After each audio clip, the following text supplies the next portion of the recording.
Okay, so here's the thing, guys. I really want to take this opportunity to thank one of my most trusted vendors because they've been amazing. You guys who seem to think that tariffs are not a tax on consumers and isn't a burden on retailers, you're completely wrong about this. I know. I mean, I've studied economics and I have multiple degrees in social sciences. So, I'm also a professor. So we understand these very basic concepts that don't seem to be comprehended by our current administration. But that's not what this is about. I do want to shout out to Big Bad Toy Stores because they've been wonderful through this process. In fact, they sent out an email, and I imagine many of you got this email, that because of the tariffs, they were going to have to raise certain prices and certain costs. So that definitively right there is a direct impact of what these tariffs are doing to not only the consumers, but also those who have businesses, who have small businesses. This is the direct consequence. The reason that I want to thank Big Bad Toy Store is because they actually are working with us. They're not pushing this cost completely on the consumers, and I think that's wonderful. That's a wonderful business practice. They now have a customer for life. They sent me an email and said, hey, listen, we understand that we have to raise our prices. We are going to eat some of that cost and then pass a little bit on to the consumer because they wanted to help us out. So I just wanted to let you know, these tariffs are real. They have real world consequences. It's very irresponsible. As we know, Congress is really the ones that have the power to impose tariffs, not the President of the United States. If you know anything about basic civics, you would understand this concept. Sadly, most people don't, unfortunately. But again, I just really want to dedicate this episode to Big Bad Toy Store. They're wonderful. They worked with us. They have great customer service. And I recommend, I'm not getting sponsored by them or anything like that, but if you have an opportunity to buy some of these figures, definitely look into Big Bad Toy Store. They're a trusted vendor, and I highly recommend them. And just the way that they comported themselves through this whole tariff situation is really magnificent and magnanimous, I have to say. So just for some context, when this figure initially debuted, it did retail for about $176. It has since ballooned to $220 plus the shipping. That represents a $44 increase because of the tariffs. And I understand that Big Bad Toy Stores, and as gracious as they are, trying to work with us to offset some of these costs. Ultimately, we will, as consumers, be paying these tariffs. These have real world consequences, and we're actually seeing the effects of those tariffs take place now. Alright, so let's get into this one, tariffs aside. Today we're going to be reviewing Moshow's version of the ROBOTECH YR052F Cyclone, the 1/6 scale figure. Let's take a closer look. So I feel like this figure has several phases to review, so we'll start directly with the actual rider. Now this is a really good recreation of what we see in ROBOTECH, the new generation. Obviously this is a highly stylized version of this, and it's actually based on a concept, I believe, from one of the expanded novels or something like that, or the books, I can't remember. But it's brilliantly recreated here. In many ways this is a much larger version of the most recent offering of the Cyclones that we got. This is beautiful. I love the head sculpt here. The etching is great. That blue tint is really nice. The color palette is wonderful. They did a really great job. And then this thing is big. The visor here, he almost looks like a Spartan, like Emil. It's really cool. Now, a funny thing happened to me. I didn't actually realize that underneath the visor there was a head sculpt, so to speak. It is very anime-esque. Presumably this is supposed to be Scott Bernard, although it's debatable. The weird thing is that the scale is off, so the actual facial features are way too small for the actual helmet, especially the proportions in the body, which look really weird. Again, very anime-esque, nothing too spectacular, but I prefer to have the visor down. This may be a hot take later, but I don't care, I have to be honest. The offerings that Robot gives for the Cyclones is practically robbery compared to this offering. I mean, this thing is standing about 13 inches, has a lot of die cast, very dense, thing weighs a lot for, not, I don't want to say a fraction of the price, but significantly more discounted. And just look at how the armor set looks. It's incredibly detailed. Of course, it's a much larger scale. You see the joints, they look metal. Well, they don't look, they are metal. And the color palette is wonderful. I mean, just look at how much detail is here. And again, a lot more expensive than the smaller figures. Now, I feel like it's a legitimate comparison to the Robots just because they're the most recent ones. But I have to say, just looking at the density of the lower portion here and how extremely detailed it is. I mean, look, Look at that. When I look at this, it reminds me of RX-78. It reminds me of a Gundam. And you see all the servos and the pistons. Not to mention that the feet are incredibly dense. And underneath those feet, you got it, it's a magnet. So it actually sticks to this base magnetically, which is fantastic. I'll talk about the pros and cons about that in a minute, but these legs look like Gundam legs. I think of an RX-78 when I see these, and it is magnificent. Now, you don't necessarily need to run out and reverse this or mirror this piece, but I will say there is some pretty decent detail on the reverse side.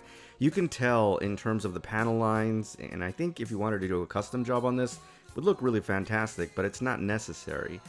You also get a greater appreciation of some of the engineering, especially in how malleable this figure is, because there's a lot of articulation.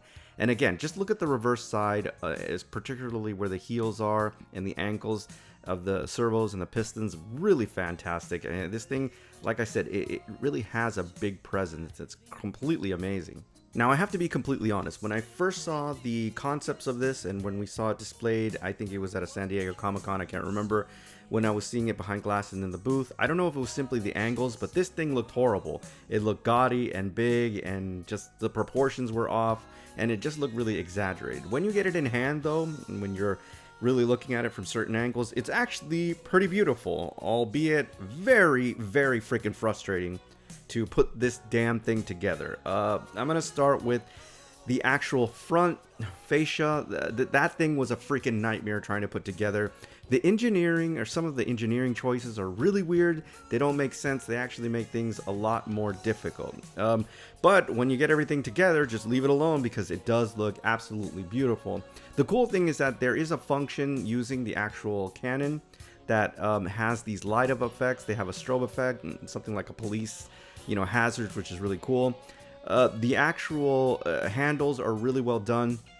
The finishers are very refined. Overall, this is a very sexy looking Cyclone, and just absolutely beautiful. The color palette is magnificent, I have to say, and there is so much detail, more so than some of the other offerings. Definitely more so than the Toynami and the Beagle versions, and of course the most recent one, the ROBOTECH, which in my opinion are just smaller versions of this much larger version. Now, here's where there was a bit of a point of a contention. Some things are very easy in terms of putting things on, other things are needlessly complicated. Now, the actual, I guess, arm cannons, if you want to call it, or missile pods, they were very easy to put on, and they do look very big. I do like the rail in front of the guard in front of the actual tire. It is full rubber, which looks fantastic, and the finishes here are really high end. That's actual metal, or I think it's some form of metal, I'm not exactly sure. But it does look good in terms of the metal parts. If you're looking at the guts of the Cyclone, and this is a very infamous part here, you see that kind of semicircle plate. That thing falls off constantly, it's a pain in the ass. I actually left it off on the main part, but look at how detailed this is. You have the high finishes, you also have the actual gold plating areas. I mean, this thing is so well done. The point of contention here is definitely in that kickstand. I think it's too movable. It moves 360. It really rotates very well, but doesn't hold the bike securely as you want to unless you put it in certain angles. Now, another point that really kicked my ass, again, there's a lot of detail in terms of the protoculture canister, which is really cool, and it does have these tampo designs on it. But one of the things that really pissed me off about this Cyclone is that, again, there's no instrument cluster, not even a sticker for it. The reverse side is done very nice. You can see that there's gunmetal on silver, and of course it has the very nice light at the back. The reverse, the back tires, I should say, are really well done, very voluptuous, I guess puffy. A lot of nice tread there, and of course you have the insignia for the Expeditionary Force with the black and white striations, which are really nice. The cool thing too, and one of the things that I really like, is that this figure actually fits very well on the Cyclone, very sturdy because of the magnetic boots, and most importantly, the proportions. For once, they really got the proportions right. The rider is in complete proportion with the actual Cyclone, which is pretty fantastic. That's not always an easy thing to do. I think in these Cyclones, with most of the offerings, the proportions between the rider and the actual motorcycle has always been a little bit off. I think they really got a nice balance here. And as you can see, it looks really beautiful. I mean, that is the centerpiece right there. Just the shot that I have right there. You know, I was debating on whether or not I wanted to leave it like this or transform it. But again, it is a review, so I have to show you the ride armor. But man, does this thing just look beautiful. And I think I'm going to have to get another one because I got to display it in both modes. Now, here's the actual ride armor. And when you have all the armor put together, it was actually easier to do this than it was to set up the initial Cyclone in the motorcycle mode. Now, I have to say there are so many questionable design choices here that made this exponentially more complicated than it had to. I mean, it looks beautiful, don't get me wrong, but there's so many things that I'm like, why did they do this? It's like taking 2 steps forward and then 5 steps back. It really didn't make a lot of sense, but whatever. I didn't engineer this thing. Now, the profile of this thing is absolutely stunning. I am not gonna like renege on that. I mean, this thing just looks beautiful. There's so much detail. It's very sharp and crisp. It's like you're looking at this thing in 4K compared to some of the other offerings. 1, because it's big, and 2, because it just has a lot more detail. Definitely more than the Beagles that we had, which was like, I guess, the 2nd generation of Cyclones, if you want to call it that. But this thing, it just looks amazing. Just look at how much detail there. It has all the correct markings, etc. The engineering that goes into like the side guards and I guess you want to call it the centerpiece where the crotch area is done very well. I still think that the actual braces on the forearm, those cannons or those missile pods, whatever they are a little bit too big. I wish they were a little bit smaller, but you know, it is what it is. It doesn't mean that it looks bad. It's just that little proportion is a little off. And of course, unlike the ROBOTs, the legs actually are in great proportion with the upper part. I know with the Rook Bartley, the Fuke, depending on how you watched it, either in Japan or America, they look like darts and they look really weird. Here, as you can see, I mean, it looks very hefty and hardy. Definitely enough detail there to make it look really spectacular. Now, here's the problem with this ride armor. 2 things. The weight ratio is off. So I mentioned that there are magnetic parts. If you don't have this stand on here, the legs will stay in place, but the whole body will flip backwards. And you kind of have this gaudy starfish looking thing.